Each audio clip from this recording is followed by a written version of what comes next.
عورت کو جو حقوق رسول کریم صلی اللہ تعالی علیہ وسلم نے عطا فرمائے، نبی پاک نے جو حقوق دیے، دیکھیں نا، حضرت عبداللہ ابن عمر رضی اللہ تعالیٰ عنہ کی اہلیہ بیمار تھی تو جلدی جلدی سے وہ آئے، تو جب بہت جلدی ہو، سفر بڑا شدید تھا، تو آپ نے جلدی سے نماز ادا کی، جلدی سے چلے۔ آپ کے خادم کہنے لگے حضور خیریت ہے؟ فرمایا میری بیوی بیمار ہے۔ تو اس نے عرض کی حضور آپ کی اہلیہ بیمار ہے، تو آپ نے نماز بھی جلدی سے پڑھی، سفر بھی جلدی جلدی کیا۔ تو فرمانے لگے یہ وہ چیزیں ہیں جو ہمیں مدینے والے رسول نے سکھائی۔ آپ اس کیفیات کو سمجھیں کہ حضور صلی اللہ علیہ وسلم نے درس دیا۔ اور پھر ایک اور بہت بڑی بات، یہ فضیلت کسی اور کو نہیں دی، جو عورت کو حضور نے فضیلت دی، یہ فضیلت کسی اور کو نہیں دی۔ کبھی حضور نے فرمایا کہ تمہارا ابا تمہارے ساتھ بہت سخت رویہ کرے تو تم نے اس کو اس سختی پر داد دینی ہے؟ فرمایا چلو اگر وہ زیادتی بھی کرے تو تم نے اس کے ساتھ سلوک اچھا ہی کرنا ہے۔ لیکن آپ ایک بات کو سمجھے نا کہ بچے کے بارے میں، بیٹے کے بارے میں، بیٹی کے بارے میں فرمایا 10 سال کے ہو کے نماز نہ پڑھے تو سختی کرو، تمہارا ڈنڈا بھی لٹکنا چاہیے۔ بہت ساری جگہوں پہ بہت سارے لوگوں کے لیے سختی کا حکم دیا، لیکن عورت کے لیے حضور نے جو جملے کہے، اصل میں ہم سمجھتے ہیں کہ یہ ایک بات ہے، مشہور ہو گئی ہے روایت حدیث، تو بس اس کے پس منظر پر اور جملوں کے حسن پر شاید معاذ اللہ غور کرنے کی ضرورت نہیں۔ ذرا اس لفظ کی تاثیر پر غور کریں۔ حضور نے فرمایا عورت ٹیڑھی پسلی سے پیدا کی گئی ہے، یہ ٹیڑھی ہے، تو سیدھا کرنے کی کوشش کرو گے تو ٹوٹ جائے گی۔ تو حضور پھر ہمارے لیے حکم کیا ہے؟ فرمایا جیسی ہے تم اسی کے ساتھ نبھا کرو۔ آپ سمجھیں کہ اتنا محفوظ حضور نے درجہ دے دیا بی بی کو، اتنا محفوظ کہ فرمایا غلطی بھی ہو تو میرے غلاموں تم اس کے ساتھ نبھا کرو، گزارا کر لو۔ کو کیا اور حق چاہیے عورت کو، جس کو اس کی غلطیوں سمیت نبی پاک نے قبول کرنے کا حکم دے دی، اس کی کمزوریوں سمیت قبول کر لو۔ اب اس کو اور کیا کوئی کمزوریوں سمیت قبول کرتا ہے؟ کبھی آپ دکان پہ بیٹھے ہو تو آپ کہیں بھی اس میں یہ بھی غلطی، میرے مال میں یہ بھی کمزوری ہے، یہ بھی کمزوری ہے، یہ بھی کمزوری ہے، تو کر لے قبول؟ کرتا ہے کوئی؟ کوئی شخص ایسا ہو جو کسی چیز کی کمزوریاں بیان کر کے کہ اسے قبول کرو؟ پر رسول کریم صلی اللہ تعالی علیہ وسلم نے نا ہمیں سبق دیا، حضور نے ہمیں درس دیا، نبی پاک نے ہمیں پیغام دیا۔ فرمایا یہ ٹیڑھی ہے، سیدھی کرنے کی کوشش کرو گے تو بیچاری ٹوٹ جائے گی، تو اس کے ساتھ نبھا کر جاؤ۔ آپ میری بات کو سمجھیے گا۔ چلیں میں اس پر ایک اور بخاری مسلم کی حدیث پڑھتا ہوں۔ حضرت سلمان فارسی رضی اللہ تعالیٰ عنہ اور حضرت ابو درداء کے درمیان بھائی چارہ تھا۔ مکے سے مدینے جب لوگ آئے تو حضور نے بھائی بھائی بنایا تھا، ان کے درمیان بھائی چارہ تھا، تو ابھی پردے کی آیات نازل نہیں ہوئی تھیں، تو لوگ ایک دوسرے کی طرف جاتے تھے۔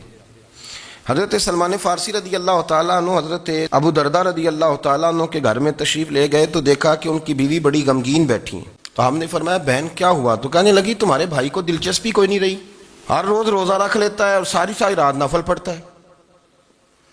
حضرت سلمان فارسی کہنے لگے ٹھیک ہے کر لیتے ہیں بندوبست۔ نماز دین ہے کہ نہیں؟ دین ہے نا یہ چیزیں۔ لیکن حضرت سلمان فارسی جناب ابو درداء سے کہنے لگے آج میں نے تیرے گھر میں رہنا رات کو، کیونکہ وہ تو ساری رات نماز پڑھتے تھے، نفل پڑھتے تھے۔ انہوں نے کہا ٹھیک ہے، ایک بستر لا کے بچھا دیا حضرت سلمان فارسی کے لیے۔ سلمان فارسی فرمانے لگے دوسرا بھی لا۔ کہا وہ کیا کرنا ہے؟ فرمانے لگے تو نے بھی سونا ہے، میں نے بھی سونا ہے، تو نے بھی سونا ہے، عشاء پڑھیں گے اور پھر دونوں سوئیں گے۔ کہا میں نے تو نماز پڑھنی ہے۔ فرمایا تہجد کے وقت اٹھ کے پڑھیں گے، اللہ کے رسول بھی رات آخری حصے میں جا کے نماز پڑھتے۔ ادھر ساتھ سلا لیا، وہ تھوڑی کو دیر سوئے، اب عادت تھی ساری رات اٹھنے کی، ذرا اٹھنے لگے بستر سے تو حضرت سلمان فارسی فرمایا چپ کر کے سو جا، وہ بڑی رات پڑی ہوئی، چپ کر کے سو جا۔ وہ لیٹ گئے، پھر اٹھنے لگے تو فرمایا سو جا چپ کر کے، بڑا ٹائم ہے۔ سحری کے وقت اٹھے، نفل پڑھے، ان کا ارادہ تھا روزہ رکھنے کا، تو فرمانے لگے کل رکھا تھا نا نفلی روزہ؟ جی رکھا تھا۔ پرسوں بھی رکھا تھا؟ ترسوں بھی رکھا تھا۔ فرمایا آج نہیں رکھنا، آج میں تیرا مہمان ہوں، سارا دن کٹھے مل کے روٹیاں کھائیں گے، آج نہیں روزہ رکھنا۔ سلا دیا۔ اب حضرت ابو درداء رضی اللہ تعالیٰ عنہ کہہ تو کچھ نہ سکے، پر کہنے لگے سلمان تم پتہ تم کیا کر رہے ہو، نہ تم نے مجھے رات اٹھ کے زیادہ نفل پڑھنے دیے، سویرے روزہ نہیں رکھنے دیا۔ تو حضرت سلمان فارسی کہنے لگے کوئی لمبی بات تو نہیں نا، چلتے ہیں نا ابھی فجر میں مسجد نبی میں، تو نبی پاک کو بتاتے ہیں۔ سرکار دو عالم علیہ السلام کی خدمت میں تو اپنی بات کرنا، میں اپنی کروں گا، حضور نتیجے کا اعلان فرما دیں گے، بات طے ہو جائے گی۔ حاضر خدمت ہوئے، عرض کی یا رسول اللہ صلی اللہ تعالی علیہ وسلم یہ ساری رات نفل پڑھتے ہیں، ہر روز روزہ رکھتے ہیں، ان کی اہلیہ غمگین بیٹھی ہیں، حکم فرمائیں۔ تو نبی پاک صلی اللہ علیہ وسلم نے فرمایا پھر ہوا کیا؟ یا رسول اللہ میں نے رات سلایا ہے، سحری میں اٹھایا ہے، سویرے روزہ نہیں رکھنے دیا۔ نبی پاک نے فرمایا سلمان فارسی نے ٹھیک کیا، سلمان فارسی نے ٹھیک کیا۔ پھر حضور نے فرمایا، نبی کریم نے فرمایا ابو درداء تیرے اوپر اگر اللہ کا حق ہے، اس کے رسول کا حق ہے، دین کا حق ہے، تو فرمایا تیری آنکھ کا بھی تیرے اوپر حق ہے، تیرے وجود کا بھی تیرے اوپر حق ہے۔ یہ حضور نے فرمایا تیرے بچوں کا بھی تیرے اوپر حق ہے، تیری بیوی کا بھی تیرے اوپر حق۔ اس حق کو بھی سمجھے، حقوق اللہ بھی ہیں، پر تیری آنکھ کا بھی تیرے اوپر کیا مانا کہ تیری آنکھ سونا چاہتی ہے تو اسے سلا بھی، تیرے وجود کا بھی تیرے اوپر حق، تو تیرا وجود آرام کرنا چاہتا ہے تو اسے آرام بھی کرا۔ اور پھر وہاں نبی پاک صلی اللہ علیہ وسلم نے فرمایا میں تم سب، سننا یہ لفظ حدیث کے، حضور نے اسی موقع پر فرمایا میں تم سب سے زیادہ اپنے رب کو جانتا ہوں اور میں تم سب سے بڑھ کر اپنے رب سے ڈرتا ہوں۔ حضور فرمانے لگے میں روزہ بھی رکھتا ہوں، افطار بھی کرتا ہوں، یعنی کبھی رکھتا ہوں اور کبھی نہیں رکھتا۔ فرمایا میں نفل بھی پڑھتا ہوں اور اپنی بیویوں کو وقت بھی دیتا ہوں۔ سرکار مسجد میں بھی آتے تھے، نواسوں کے ساتھ کھیلا بھی کرتے تھے، ان کے ساتھ پیار بھی کرتے تھے۔ تو اتنے بڑے حقوق حضور نے بیان فرمائے عورتوں کے کہ تمہاری بیوی کا بھی تمہارے اوپر۔ لو ایک حدیث بخاری کی اور یہاں بیان کر دیتا ہوں۔ ایک شخص نے آ کے عرض کی یا رسول اللہ صلی اللہ تعالی علیہ وسلم جہاد کے لیے تیاری ہو گئی ہے، صفیں بن رہی ہیں، مجاہدین کی تیاری ہے، تو میرا بھی نام لکھ دیا گیا ہے مجاہدوں کی لسٹ میں، لیکن یا رسول اللہ صلی اللہ تعالی علیہ وسلم میری بیوی نے حج کی تیاری کر لی ہے اور میرے دوستوں نے، صحابہ نے میرا نام مجاہدین کی لسٹ میں لکھ دیا، تو میرے لیے کیا حکم ہے؟ یہ بخاری مسلم ہے۔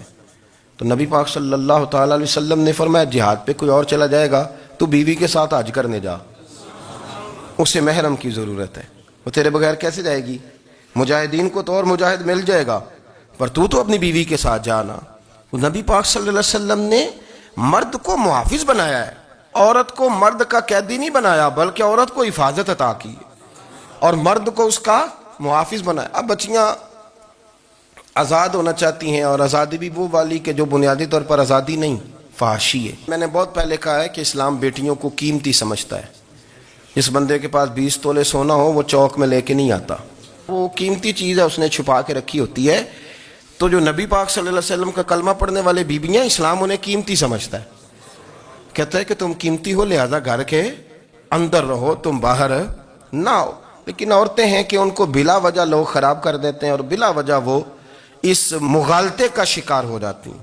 اب آگے بڑھتے ہیں۔ قرآن مجید نے سورہ نور کی آیت نمبر 30 میں کہا کہ کل للمؤمنین یغضوا من ابصارہم، فرمایا کہ اے محبوب علیہ السلام مومن مردوں سے کہہ دو کہ اپنی نظریں جھکا کے رکھیں، اپنی نظریں۔ اور اگلی آیت میں فرمایا وَقُلْ لِلْمُؤْمِنَاتِ يَغْضُضْنَ مِنْ أَبْصَارِهِنَّ، فرمایا کہ اے محبوب مومن عورتوں سے بھی کہہ دو کہ اپنی نظریں جھکا۔ مرد بھی اپنی نظر جھکا کے رکھے گا عورت کی طرف، لیکن یہ ساری پابندی صرف مرد پر نہیں، عورت بھی غیر محرم کا چہرہ نہیں دیکھے گی، اس پر بھی اسی طرح نظر جھکانے کا حکم ہے، جس طرح کہ وہ ہر دکاندار کو بھائی جان کہہ کے گفتگو کرنے کی اس کو بھی اجازت نہیں ہے کہ وہ بھی وہ سمجھے کہ پابندی تو مرد نے کرنی تھی، میں نے تھوڑی کرنی تھی۔ وہ جس کے پاس جائے، جہاں بھی جائے، ڈاکٹر کے پاس جائے، باہر جائے، تو وہ جس طرح مرضی اس کا دل چاہے وہ بات چیت کرے، اس کی عورت کو بھی اجازت اسلام نہیں دیتا۔ بنیادی طور پہ اسلام شرم و حیا کا دین ہے، حیا کی بات کرتا ہے۔ حیا کی جب ہم تعریف کرتے ہیں تو حیا کی تعریف یہ ہے کہ کوئی کبھی چیز دیکھ کے نہ تو آپ کی طبیعت میں کراہت محسوس ہو، آپ کوئی غلط جملہ منہ سے نکالتے ہوئے ذرا جھجکیں، آپ کوئی غلط بات کرتے ہوئے تھوڑا بوجھ محسوس کریں۔ ہمارے ہاں تیزی سے فروغ پایا ہے بے حیائی میں، سنگیوں کی محفلیں، یاروں کی محفلیں، اس میں غلیظ گفتگو ہوتی ہے، الا ماشاء۔ جن دوستوں کو بڑی پاک صاف گفتگو کرنی چاہیے، دوستی کا رشتہ بڑا مقدس رشتہ ہے، جو یہاں ایک دوسرے سے پیار کریں گے جنت میں بھی اکٹھے داخل کیے جائیں گے۔ شرط یہ ہے کہ پیار اللہ رسول کی رضا کے لیے ہو، لیکن اس کے اندر اگر آپ کی گفتگو کچی ہو، کمزور ہو، فحاشی والی ہو، عریانی والی ہو، ہمارے ہاں تو اب اس کو لوگ فیشن سمجھتے ہیں، اس کو مردانگی کی علامت سمجھتے ہیں کہ وہ جی ساری باتیں جی وہاں ہو گئیں۔